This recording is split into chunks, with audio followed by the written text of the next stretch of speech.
कभी social media पर scroll करते हुए ऐसा लगा है कि जैसे हर कोई जिंदगी की तेज रफ्तार ट्रेन में सवार होकर कहीं ना कहीं पहुंच रहा है। हाँ बिल्कुल। कोई नया स्टार्टअप आसमान छू रहा है, किसी की शादी की तस्वीरें छाई हुई हैं, कोई दुनिया घूम रहा है हम्म। और हम हम्म। ऐसा महसूस होता है जैसे हम शायद उसी प्लेटफॉर्म पर खड़े हैं, ट्रेन छूट गई है हम्म। और मन में बस एक सवाल, कि सबको सब कुछ मिल रहा है। हाँ मेरे साथ ही क्यों नहीं।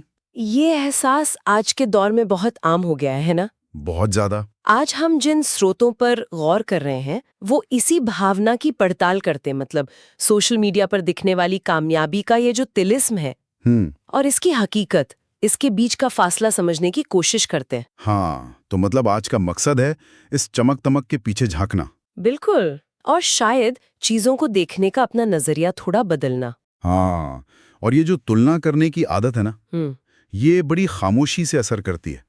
जैसा कि स्रोत इसे एक तरह का साइलेंट किलर कहता है। साइलेंट किलर, सही कहा। किसी की सफलता की बस एक झलक देखते हैं और हम अनजाने में, मतलब बिल्कुल तुरंत, अपनी मौजूदा स्थिति से, अपनी जद्दोजहद से उसका मुकाबला करने लगते हैं। और यहीं पर मामला थोड़ा पेचीदा हो जाता है। बिल्कुल। स्रोत इस बात पर रोशनी डालता है कि हम असल में दूसरों की जिंदगी की सिर्फ हाईलाइट रील देख रहे होते हैं। हाँ, वो चुने हुए पल। बिल्कुल, सबसे बेहतरीन पल। लेकिन हम अपनी जिंदगी की सच्चाई जानते हैं। पर्दे के पीछे का हर संघर्ष, हर नाकाम कोशिश, हर उलझन। तो ये तुलना ही बेमानी है। स्रोत हमें याद दिलाता है कि जो दिख रहा है वो पूरी कहानी नहीं है। सही बात है। सोचिए, विदेश यात्रा की वो शानदार तस्वीरें, हो सकता है महीनों की सख्त बचत या क्रेडिट कार्ड के भारी बिल के पीछे छिपी हों। अच्छा, हाँ ये हो सकता है। वो चमकता हुआ स्टार्टअप शायद रात रात भर जागने और कई बार रिजेक्शन झेलने का नतीजा हो। जिसकी शादी की धूम है, मुमकिन है उसने अपनी ख्वाहिशों से कोई बड़ा समझौता किया हो। हम अक्सर सिर्फ वो पॉलिश किया हुआ नतीजा देखते हैं। उसके पीछे की मेहनत और आंसू नहीं। एग्जैक्टली, वो नहीं दिखता। इस बात को समझाने के लिए स्रोत में एक बड़ा दिलचस्प किस्सा भी है।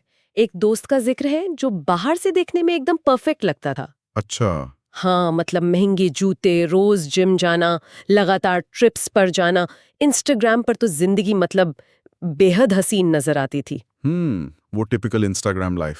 वही, उसे देखकर जलन होती थी। लगता था कि इसकी जिंदगी कितनी सेट है। लेकिन बाद में पता चला कि वो अंदर से इतना परेशान था कि उसे हर हफ्ते थेरेपिस्ट के पास जाना पड़ रहा था। ओह। हाँ, उसकी ऑनलाइन जिंदगी और असलियत में जमीन आसमान का फर्क था। ये वाकई सोचने पे मजबूर करता है कि हम दूसरों की असलियत के बारे में कितना कम जानते हैं। बिल्कुल सही। और यही वाकया हमें स्रोत के सबसे अहम संदेश तक ले जाता है। जिंदगी कोई दौड़ नहीं, ये एक सफर है। एक सफर। एक ऐसा सफर जहां हर किसी का रास्ता, रफ्तार और यहाँ तक कि मंजिलें भी अलग-अलग है। हर किसी का अपना टाइम जोन है। अपना टाइम जोन, हाँ। जब हम अपनी यात्रा की तुलना किसी और की रफ्तार से करने लगते हैं, तो हम या तो बेवजह की थकान का शिकार हो जाते हैं, या फिर रास्ता भटक जाते हैं। बिल्कुल, या फिर दूसरों की नकल करने के चक्कर में अपना रास्ता ही खो देते हैं। स्रोत इशारा करता है कि अपनी रफ्तार पहचानने का मतलब शायद अपनी छोटी छोटी जीतों को सेलिब्रेट करना है। या उन चीजों पर ध्यान देना है जो हमें सच में खुशी देती हैं, भले ही वो इंस्टाग्राम पर पोस्ट करने लायक न हो। तो ये नजरिया बदलना कि मेरा टाइम आएगा, अपने सफर पर ध्यान देना, ये सुनने में तो अच्छा लगता है, पर जब वो तुलना वाला कीड़ा फिर से काटे, हाँ, वो तो काटता है। जब लगे कि सब आगे निकल गए, तब क्या करें?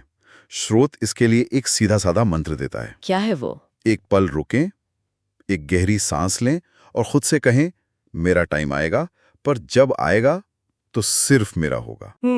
सिर्फ मेरा होगा, ये अच्छा है। हाँ, ये सिर्फ इंतजार करने के बारे में नहीं है, बल्कि ये समझने के बारे में है कि आपकी कहानी अनोखी है और उसे अपने हिसाब से लिखने की जरूरत है। मतलब अपने क्राफ्ट पर काम करना। हाँ, शायद इस बात पर जोर देता है कि तुलना में वक्त जाया करने के बजाय अपनी बारी के लिए तैयारी पर, अपने हुनर को मांझने पर ध्यान देना ज्यादा जरूरी है। और इसी सोच को अगर थोड़ा और आगे ले जाएं, तो एक गहरा सवाल उभरता है जो स्रोत सीधे तौर पर शायद न पूछता हो, लेकिन उसकी आत्मा से जुड़ा है। क्या सवाल? कि अगर हम अपना ध्यान दूसरों की खिड़की में झांकने से हटाकर पूरी तरह अपनी ही राह पर लगा दें, अपनी गति, अपनी सीख, अपने अनुभव, तो क्या हमारे सफर की गुणवत्ता, उसका अनुभव बदल सकता है? क्या तब फर्क पड़ेगा कि हम कब और कहाँ पहुंचते हैं, अगर सफर खुद में ज्यादा संतुष्टि देने वाला बन जाए? ये सोचने वाली बात है।